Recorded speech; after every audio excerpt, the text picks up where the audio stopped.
A veces las historias más alucinantes se esconden en los sitios más inesperados, ¿verdad? Pues bien, la nuestra empieza con algo tan simple como una piedra. Pero no una cualquiera, es una piedra que guarda un secreto de millones de años y que apareció, de todas, en la cima de una montaña. A ver, pongámonos en situación. Vamos caminando por una sierra en Jaén, a más de 1000 metros de altura, y de repente nos encontramos con esto. A simple vista, pues podría no decir mucho, ¿no? El caso es que este objeto está completamente, pero completamente fuera de lugar. Claro, la pregunta salta al instante. ¿Pero esto qué es? Tiene un dibujo muy curioso, casi parece hecho a propósito. Y la gran pregunta, claro, ¿qué hace aquí arriba, tan lejos de donde sea que venga? Vale, pues vamos a meternos en faena. Para entender qué hace ahí, lo primero es saber qué es. Tenemos que identificar a nuestro protagonista. Saber quién es o qué es el primer paso para desentrañar este viaje alucinante que ha hecho. Y ¡boom! Aquí llega la primera gran sorpresa. Esto no es una piedra sin más, es un fósil. Concretamente, el de un equinoideo, o sea, un erizo de mar. Un bicho que evidentemente vive en el mar. Esto, lejos de resolver nada, hace el misterio todavía más gordo. Si nos acercamos y miramos los detalles, ahí está la clave. Así es como un paleontólogo sabe lo que tiene entre manos. Se fijan en dos cosas, básicamente. Por un lado, la forma, que es como de corazón. A esto se le llama cordiforme. Y por otro, esos dibujos tan chulos en la superficie, que parecen pétalos. Son los famosos petaloides. Pero es que podemos afinar todavía más. No es un erizo de mar cualquiera, es un heteraster.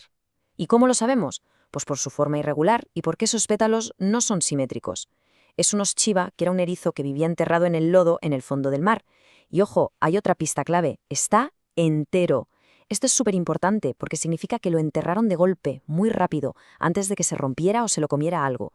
Vale, ya tenemos claro que es una criatura marina. Eso nos lleva directos a la siguiente pregunta, que es, de cajón, si vivía en el mar, ¿cómo era ese mar? ¿Cómo era su mundo? Y sobre todo, ¿de cuándo estamos hablando? Pues para entenderlo hay que hacer un viaje en el tiempo, pero un viaje de los largos. Nuestro erizo vivió en el Cretácico, para ser exactos en el Cenomaniense, hace casi 100 millones de años. O sea, para que nos hagamos una idea, en plena era de los dinosaurios. Y es que esto es una pasada porque nos muestra lo muchísimo que puede cambiar el planeta. Esa sierra seca de montaña que vemos hoy en Jaén, en aquella época era el fondo de un mar. Y no un mar cualquiera, un mar tropical, poco profundo y de aguas cálidas. El cambio es, vamos, brutal. Y de nuevo, podemos hilar todavía más fino. Las propias rocas de la zona son como un libro de historia.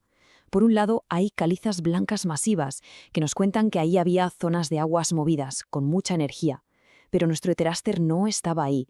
Él aparece en las calizas nodulosas, y estas rocas se forman en aguas más profundas, más tranquilas, donde el sedimento cae despacito.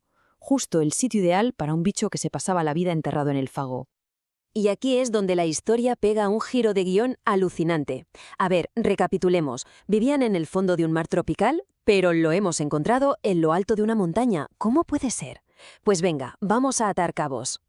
Esa es sin duda la pregunta del millón. O sea, ¿qué fuerza hay en la naturaleza tan bestia como para levantar el fondo de un mar y plantarlo en la cima de una montaña? La respuesta, claro, está en la geología. Concretamente, en la tectónica de placas. La cita lo clava. Las rocas tienen cicatrices.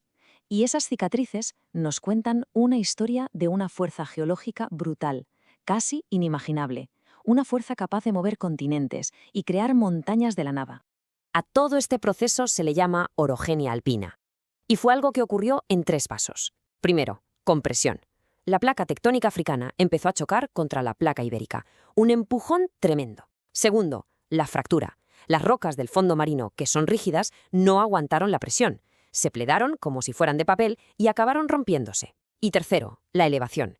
Toda esa presión empujó ese antiguo fondo marino hacia arriba, hacia el cielo, en un proceso que duró millones de años. Y ojo, que no hablamos de levantar una colinita. Se levantó más de 1000 metros por encima del nivel del mar. Más de 1 kilómetro. Así, sin más, el fondo de un océano, la casa de nuestro erizo, se transformó en una señora cordillera. Pero la historia no termina aquí, porque una vez que tienes la montaña formada, con el fósil de nuestro erizo atrapado dentro como un tesoro en un cofre, entra en juego otra fuerza, una que se encargaría, millones de años después, de sacarlo a la luz. Y esa fuerza, como ya se puede imaginar, es la erosión, el viento, el hielo, pero sobre todo el agua. Durante millones y millones de años, el agua ha ido desgastando la montaña, como un escultor que va quitando trocitos de mármol para que al final aparezca la figura que hay dentro. Y es que con esta roca, con la caliza, el agua de lluvia es súper eficaz, porque es un poquito ácida y poco a poco la va disolviendo. Es lo que crea esos paisajes tan chulos que llamamos kársticos. Va dibujando surcos en la superficie, los lapiaces, va cavando cuevas por dentro, como la famosa cueva de los murciélagos, y barrancos impresionantes, como el de los morahuillos. Y mientras va haciendo todo eso, ¿qué pasa? Pues que va liberando los fósiles que la roca llevaba guardando todo ese tiempo. Así que ahí lo tenemos. El viaje casi ha terminado. Del fondo de un mar a la cima de una montaña, y de ahí a la luz del sol. Todo gracias al trabajo lento pero imparable del agua y del tiempo. Porque al final este fósil es justo eso. Es como una palabra, una frase, en una historia increíble que está escrita en la propia piedra. Una historia de mares que ya no existen, de continentes que chocan y del poder alucinante que tiene el tiempo para construir y para destruir. Y todo esto nos lleva a una última reflexión. Este erizo pareció en una sierra de Jaén, sí, pero es que estas historias están por todas partes. La próxima vez que alguien se encuentre con una simple piedra, con una montaña, quizá merezca la pena pararse un segundo y pensar, ¿qué historia me estará contando? ¿Qué secreto estará esperando a que alguien lo descubra?